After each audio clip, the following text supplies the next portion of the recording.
السلام علیکم لسنرز، آئیے جرم و سزا پر مبنی ایم راحت کی ایک اور نئی کہانی سنتے ہیں جس کا عنوان ہے سانجھ کی بیلا۔ تو آئیے شروع کرتے ہیں۔ انسانوں کی کہانیاں ایک دوسرے سے زیادہ مختلف نہیں ہوتیں۔ ریاض علی کی کہانی بھی دوسری کہانیوں سے الگ نہیں تھی۔ ماں باپ بچپن میں انتقال کر گئے تھے۔ خاندان والوں نے کبھی اس کے سر پر ہاتھ نہیں رکھا اور ایسے کسی بچے کو صرف برے راستے اپناتے ہیں۔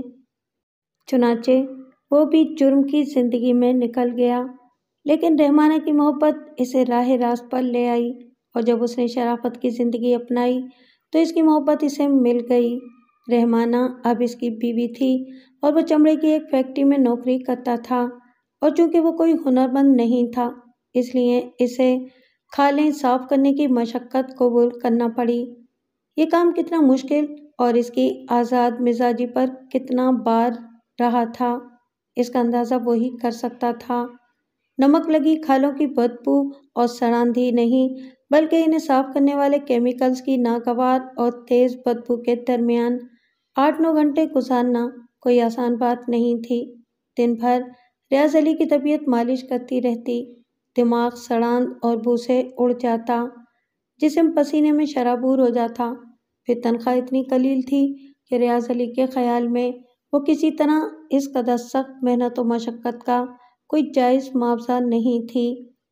بہرحال اس نوکری سے کوئی فائدہ ہو یا نہیں، ریاض علی کو رحمانہ ضرور مل گئی تھی، مگر شادی کے چند ماہ بعد ہی اسے اندازہ ہو گیا کہ اس کی تنخواہ میں 2 میاں بیوی کا گزارا ہونا بھی مشکل ہے۔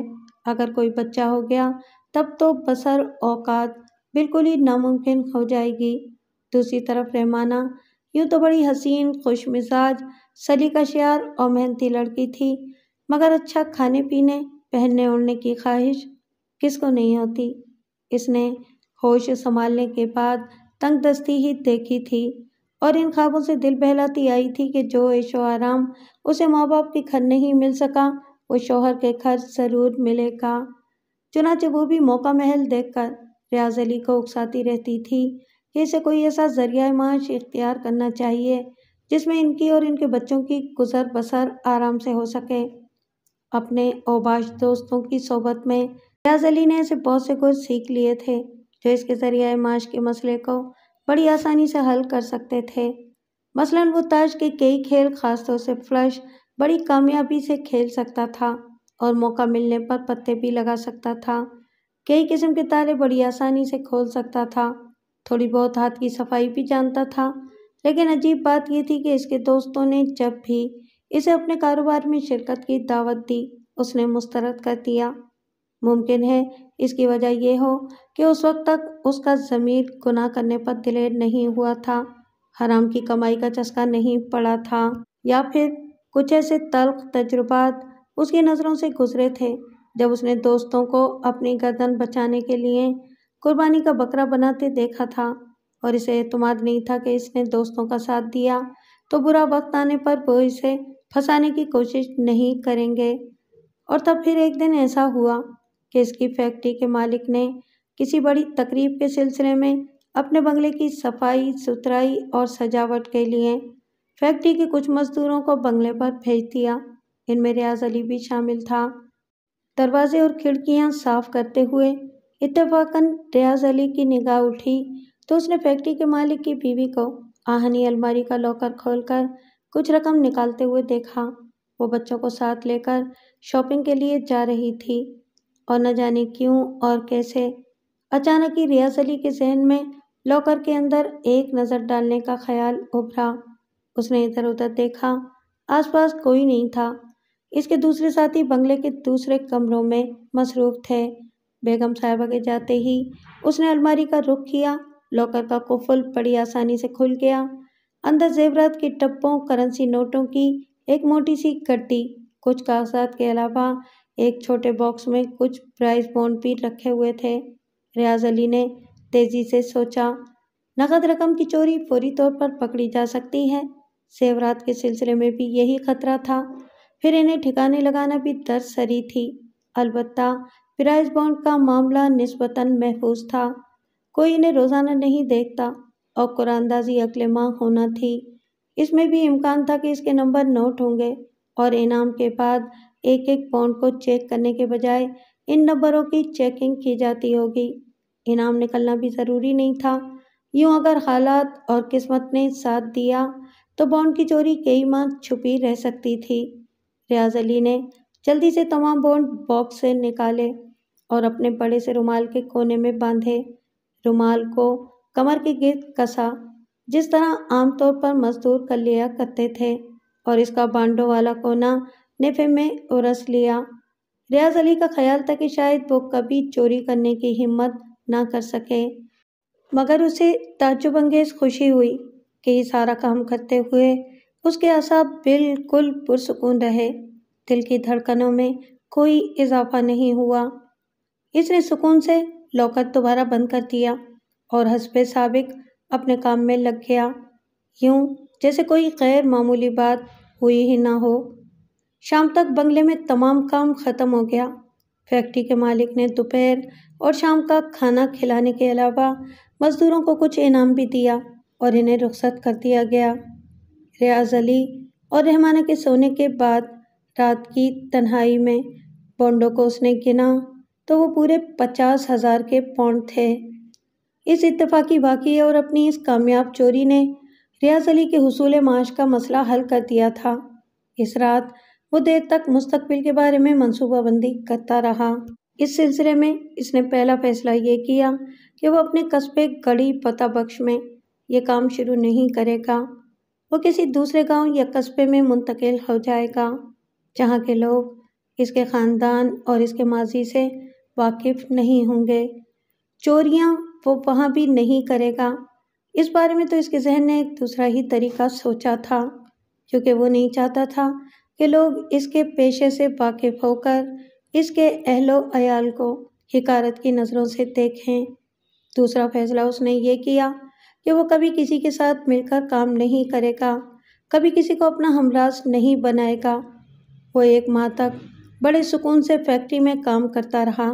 شاید یہ اس کی خوش قسمتی تھی کہ اس دوران بانڈوں کی چوری کا راز نہیں کھل سکا۔ پھر اتفاق یہ ہوا کہ وہ مزدور جو اس کے ساتھ بنگلے پر کام کرنے گئے تھے، ان میں سے 3-4 مزدور ملازمت چھوڑ کر قصبے سے چلے گئے تھے۔ یہ کوئی انوکھی بات نہیں تھی۔ ملک کا سب سے بڑا شہر اس قصبے سے زیادہ دور نہیں تھا۔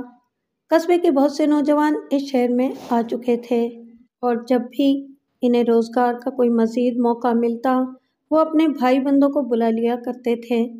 ایسی صورت میں اگر کبھی اس کے جانے کے بعد چوری کا انکشاف ہوا اور کسی ذہین آدمی نے اس چوری کو بنگلے پر مزدوروں کے بلائے جانے سے جوڑنا چاہا، تب بھی صرف علی ریاض پر شک کرنے کا کوئی جواز نہیں تھا، خاص طور سے ایسی صورت میں کہ اس کے انچارج کی رائے اس کے حق میں بہت اچھی تھی۔ وہ اسے ایک محنتی اور ایماندار آدمی خیال کرتا تھا۔ یہی وجہ تھی کہ جب اس ماہ کی تنخواہ وصول کرنے کے بعد علی ریاض نے نوکری چھوڑنے کا ارادہ ظاہر کیا تو انچارج نے اسے سمجھانے کی بہت کوشش کی اور یہ بھی وعدہ کیا کہ وہ مالک سے جلد کہہ کر اسے کسی ایسی جگہ لگوا دے گا جہاں اسے کچھ کام سیکھنے اور ترقی کرنے کا موقع بھی حاصل ہو۔ مگر ریاض علی تو کچھ اور ہی طے کر چکا تھا۔ پھر بھی چلتے چلتے انچارج نے یہ کہا کہ وہ باہر جا کر اپنی تقدیر آزمانا چاہتا ہے اور اس کا وہ فیصلہ کر چکا ہے تو ضرور جائے، مگر خدا نخواستہ وہ اپنی کوشش میں ناکام ہو جائے تو وہ جب چاہے فیکٹری واپس آ سکتا ہے۔ ریاض علی نے رحمانہ کو اپنے منصوبوں کی ہوا بھی نہیں لگنے دی تھی۔ یہ دوسری بات ہے کہ آنے والے برسوں میں وہ رفتہ رفتہ اس کے ذریعہ معاش سے واقف ہو گئی۔ فیکٹری میں ملازمت کے دوران ہی وہ ایک چھٹی والے دن قصبہ نورپور گیا تھا۔ وہاں اس نے ایک مکان کرائے پہ لیا اور اپنا قفل ڈال کر چلا آیا۔ نورپور ایک نسبتاً بڑا قصبہ اور مین ریلوے لائن پر واقع ایک چھوٹا سا ریلوے اسٹیشن تھا۔ اس کا انتخاب بھی ریاض علی نے بڑے سوچ سمجھ کر کیا تھا۔ فیکٹری کی ملازمت چھوڑ کر ریاض علی نے اپنے عزیزوں اور رحمانہ کے میکے والوں کو یہی بتایا کہ اس کے ایک دوست نے دوسرے قصبے میں اس کے لیے ایک اچھی نوکری تلاش کر لی ہے۔ مگر قصبہ نورپور کے مکان میں پہنچ کر اس نے رحمانہ کو ایک دوسری داستان سنائی۔ اس نے کہا کہ اسے ایک کمپنی میں سفری سیلز مین کی نوکری مل گئی ہے۔ یہ کام بہت آسان اور تنخواہ بھی بہت اچھی ہے، پھر کمیشن الگ ہے۔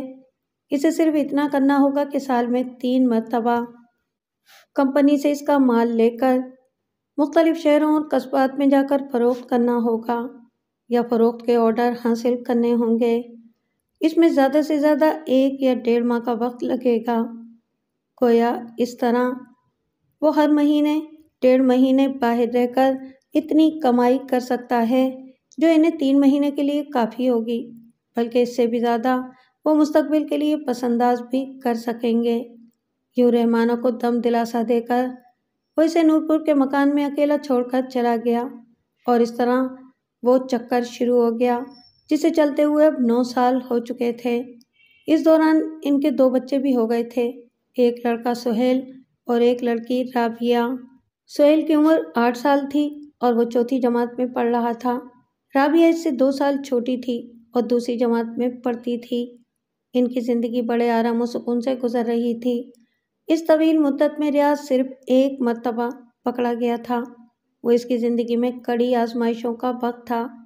رحمانہ اس وقت اس کے پیشے سے واقف ہو چکی تھی اور اس بات کو راز رکھنے کے لیے اسے تنہا ریاض کی رہائی کے لیے کوشش کرنا پڑی تھی۔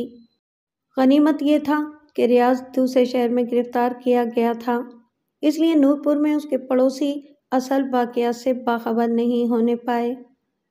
ریاض گیٹ سے گزر کر پلیٹ فارم پر آیا تو شیام نگر جانے والی پیسنجر ٹرین اسی وقت آ کر رکی تھی۔ کچھ مسافر اتر رہے تھے، کچھ چڑھ رہے تھے۔ فیض آباد ایکسپریس 10:30 بجے پہنچتی تھی۔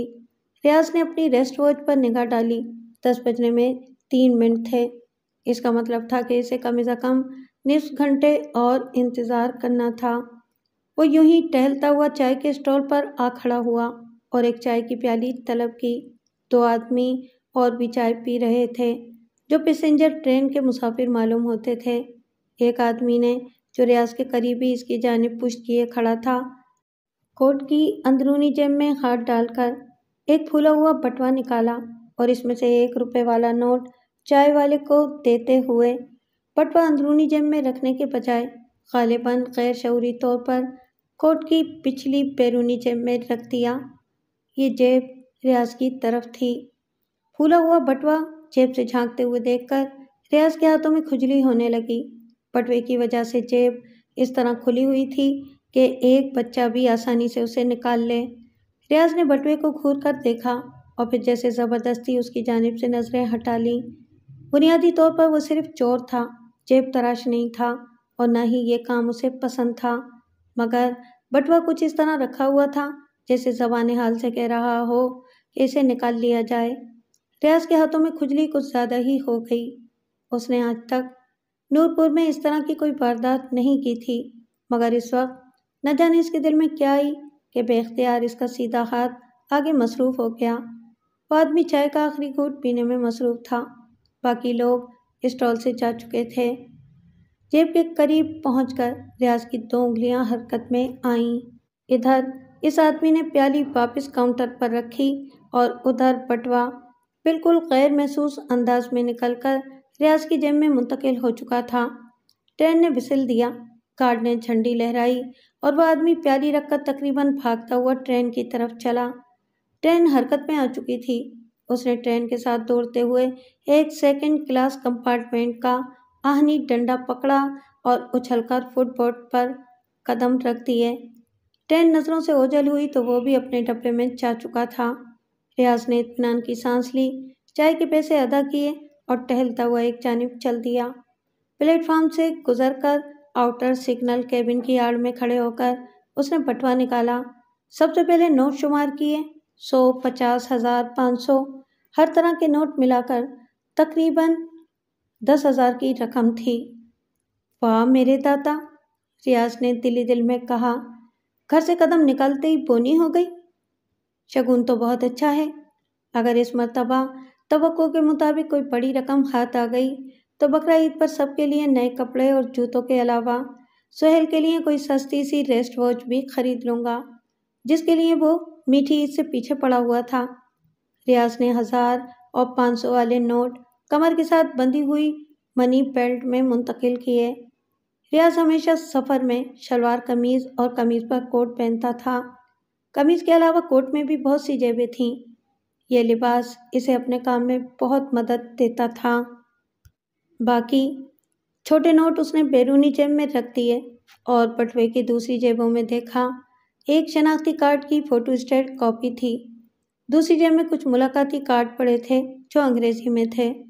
گزشتہ 9 برسوں میں ریاض نے اپنی علمی قابلیت میں خاصا اضافہ کر لیا تھا۔ اردو اور عربی تو وہ پہلے ہی سے روانی سے پڑھ اور لکھ سکتا تھا۔ اب اس نے انگریزی میں بھی تھوڑی بہت استعداد بہم پہنچا لی تھی۔ سہیل کی کتابوں کی مدد سے اس نے حساب، جغرافیہ، تاریخ، سائنس سبھی مضمون پڑھ لیے تھے اور نہ صرف اگلی جماعتوں کی کتابیں خرید کر انہیں پڑھنا شروع کر دیا تھا بلکہ دوسری عام معلوماتی کتابوں کا مطالعہ بھی کرتا رہتا تھا۔ اب اس کی صورت ہی نہیں، گفتگو اور لب و لہجہ بھی ایسا ہو گیا تھا کہ اس سے بات کر کے مخاطب کے لیے یہ یقین کرنا مشکل ہو جاتا تھا کہ اسے بچپن میں پہلی جماعت بھی پاس کرنے کا موقع نہیں ملا تھا۔ ملاقاتی کارڈوں کے مطابق وہ بٹوا کسی راشد بیگ نامی شخص کا تھا جو شام نگر کی ایک انشورنس کمپنی میں پبلسٹی آفیسر تھا۔ اس کے علاوہ بٹوے میں اور کوئی چیز نہیں تھی۔ ریاض علی نے شناختی کارڈ کی کاپی اور ملاقاتی کارڈوں کو پھاڑ کر تھوڑا تھوڑا کر کے ادھر ادھر بکھیر دیا، خالی بٹوا جھاڑیوں میں اچھال دیا اور اسی طرح اطمینان سے ٹہلتا ہوا واپس پلیٹ فارم پر آ گیا۔ وہ بہت خوش تھا۔ اسے تقریباً یقین ہو گیا تھا کہ یہ سفر اس کے لیے واقعی وسیلہ ظفر ثابت ہوگا۔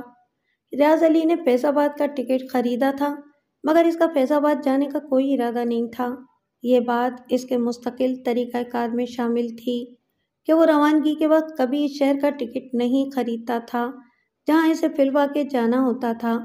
وہ اس سے 3-4 اسٹیشن پہلے کا ٹکٹ خریدتا تھا، اس اسٹیشن پر اترتا اور وہاں سے قصبہ نورپور کا ٹکٹ خریدتا اور دوبارہ ٹرین میں سوار ہو جاتا۔ اس مرتبہ اس کا ارادہ سمن پورہ اترنے کا تھا۔ فیض آباد ایکسپریس صبح 6:30 بجے سمن پورہ پہنچی۔ یہ اتوار کا دن تھا۔ وہ اپنی منزل پر اس طرح پہنچتا تھا کہ وہ اتوار یا کسی چھٹی کے دن صبح کے اوقات میں اپنی کوششوں کا آغاز کر سکے۔ یہ بھی ریاض کے مخصوص طریقہ کار کا ایک مقررہ اصول تھا۔ ٹرین کے رکتے ہی وہ پلیٹ فارم پر اتر گیا۔ اس کے ساتھ کسی قسم کا کوئی سامان تھا اور نہ کبھی ہوا کرتا تھا کیونکہ یہ اس کی پلاننگ میں شامل ہی نہیں تھا۔ سب سے پہلے اس نے منہ ہاتھ دھویا، پھر اسٹیشن کی چائے کے اسٹال کا رخ کیا۔ ایک ڈبل چائے اور ایک بن مکھن لگا کر اس نے آرڈر دیا۔ ٹرین جا چکی تھی، اسٹال خالی تھا۔ اس کے آرڈر کی فوراً تعمیل ہوئی۔ ریاض نے اطمینان سے ناشتہ کیا، پھر جیب سے سگریٹ نکال کر سلگایا۔ 5 روپے کا ایک نوٹ اسٹال مالک کی طرف بڑھاتے ہوئے کہا، میں پہلی مرتبہ سمن پورہ آیا ہوں، مجھے اپنے ایک پرانے دوست سے ملنا ہے۔ اس نے مجھے اپنے بنگلے کا پتہ لکھ کر بھیجا تھا مگر وہ خط میں ساتھ لانا بھول گیا۔ اب مجھے یہ تو یاد ہے کہ اس کے بنگلے کا نمبر A اور بلاک L ہے مگر بستی کا نام یاد نہیں آتا۔ وہ ایک دولت مند تاجر ہے، بنگلے میں رہتا ہے، اس لیے ضرور کوئی مالدار طبقے کی بستی ہوگی۔ تم اس سلسلے میں میری کچھ مدد کر سکتے ہو؟ بنگلوں والی تو یہاں 2-3 بستیاں ہیں، اسٹال والے نے سوچتے ہوئے کہا۔ وہ نام نیلم کالونی تو نہیں تھا؟ نہیں، نیلم کالونی نہیں تھا۔ ریاض نے نفی میں سر ہلایا مگر ذہن میں یہ نام محفوظ کر لیا۔ تو پھر گلشن کالونی ہوگی؟ ہاں، یاد آ گیا، بالکل یہی تھا، ریاض نے خوش ہو کر کہا۔ بہت بہت شکریہ۔ اس نے اسٹال والے سے باقی پیسے لیے اور گیٹ کی طرف چل دیا۔ اتنی دیر میں اترنے والے تمام مسافر جا چکے تھے، اس لیے گیٹ پر کوئی کلیکٹر نہیں تھا۔ پھر اس کے پاس سامان نہ ہونے کی وجہ سے کسی کو اس پر مسافر ہونے کا گمان بھی کم ہی ہو سکتا تھا۔ وہ بغیر کسی مداخلت کے گیٹ سے باہر نکل گیا۔ عموماً ایسے ہی ہوا کرتا تھا۔ گزشتہ برسوں میں اسے شاید کبھی گیٹ پر اپنا ٹکٹ دینا پڑا ہو۔ وہ ٹیکسی اور رکشہ اسٹینڈ پر آیا۔ شہر میں مالدار علاقوں کے نام اسے معلوم ہو چکے تھے۔ اس نے پہلے نیلم کالونی میں قسمت آزمائی کا فیصلہ کیا، ایک رکشہ لیا اور روانہ ہو گیا۔ نصف گھنٹے کے بعد رکشہ نیلم کالونی کی حدود میں داخل ہو چکا تھا۔ ریاض نے ڈرائیور سے رکنے کے لیے کہا، اتر کر کرایہ ادا کیا اور دائیں جانب چلنے لگا۔ جلدی وہ بنگلوں پر لگی ہوئی نیم پلیٹیں پڑھتے ہوئے آگے بڑھ رہا تھا۔ تقریباً 1 میل آگے جا کر ایک نیم پلیٹ اس نے اس کے بڑھتے ہوئے قدم روک دیے۔ بنگلے کا نام شیریں ولا تھا اور ایم سبحان اس کے مالک تھے۔ ناموں کے سلسلے میں ریاض علی کو خاص تجربہ تھا۔ اس کا خیال تھا کہ یہ صاحب کوئی بڑے بزنس مین یا کسی مل وغیرہ کے مالک ہوں گے۔ نام لکھنے کے ماڈرن انداز اور شیریں ولا سے یہ بھی ظاہر تھا کہ ان کی سوچ مغربی تہذیب سے کافی متاثر ہے۔ ریاض کا مشاہدہ تھا کہ ایسے لوگ گھروں میں بڑی تعداد میں نقد رقوم اور زیورات وغیرہ رکھنے کے عادی ہوتے ہیں۔ وہ عام طور پر صدقہ خیرات دینا یا غریبوں کی مدد کرنا پسند نہیں کرتے، لیکن پبلسٹی کا موقع مل رہا ہو تو امدادی اور رفاہی فنڈز میں بڑے بڑے چندوں کا اعلان کرنا بڑے فخر کی بات سمجھتے ہیں۔ لیکن ریاض کو اس کی پرواہ نہیں تھی، کیونکہ اس کی اپروچ بڑی نفسیاتی اور دوسرے تمام پیشہ ور مانگنے والوں سے مختلف تھی۔ ایسا کبھی نہیں ہوا تھا کہ اسے کبھی 4 سے زیادہ گھروں پر دستک دینا پڑی ہو۔ اتوار یا کوئی چھٹی کا دن اور صبح کا وقت منتخب کرنے میں بھی یہی مصلحت تھی کہ اس وقت صاحب خانہ عموماً ناشتے سے فارغ ہو کر اخبار کا مطالعہ کر رہے ہوتے ہیں اور زیادہ تر خوشگوار موڈ میں ہوتے تھے۔ ریاض علی نے اپنے آپ کو ذہنی طور پر متوقع انٹرویو کے لیے تیار کیا اور گیٹ کے ایک جانب لگے ہوئے برقی گھنٹی کے بٹن پر انگلی رکھ دی۔ دوسرے ہی لمحے گیٹ کھلا اور ایک چوکیدار نما آدمی نے سر نکال کر جھانکا۔ ریاض علی کا لباس قیمت کے اعتبار سے اوسط درجے کا مگر صاف ستھرا تھا، پھر اس کی شخصیت میں جاذبیت تھی۔ فرمائیے، چوکیدار کو کہنا پڑا۔ سبحان صاحب موجود ہیں؟ ریاض علی نے نرم لہجے میں پوچھا۔ جی ہاں۔ تو انہیں یہ پرچہ دے دو۔ ریاض علی نے ہاتھ میں پکڑا ہوا کاغذ چوکیدار کی طرف بڑھا دیا۔ چوکیدار نے پرچہ لیا اور اندر چلا گیا۔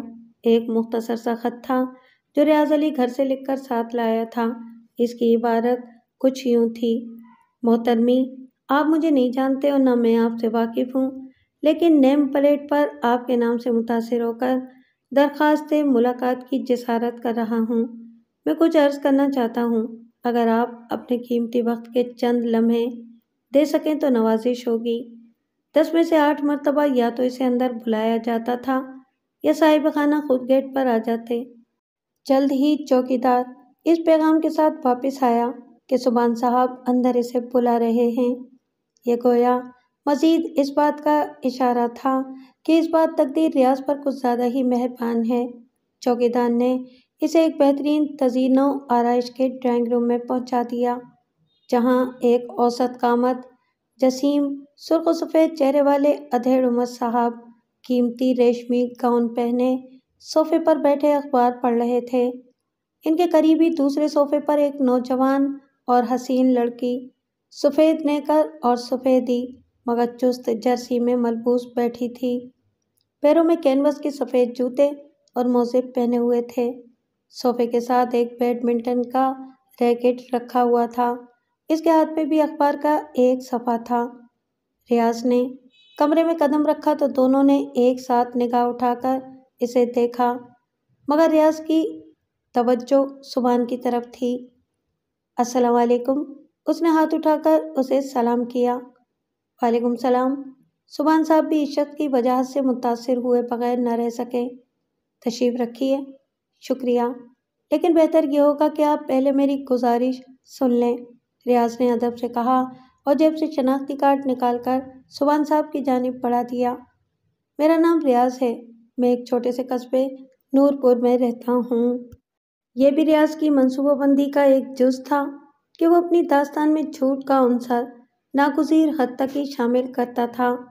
اس نے اپنا شناختی کارڈ بنوا رکھا تھا اور آج تک کسی بھی مقام پر اپنا نام اور پتہ چھپانے یا فرضی طور پر بیان کرنے کی کوشش نہیں کی تھی۔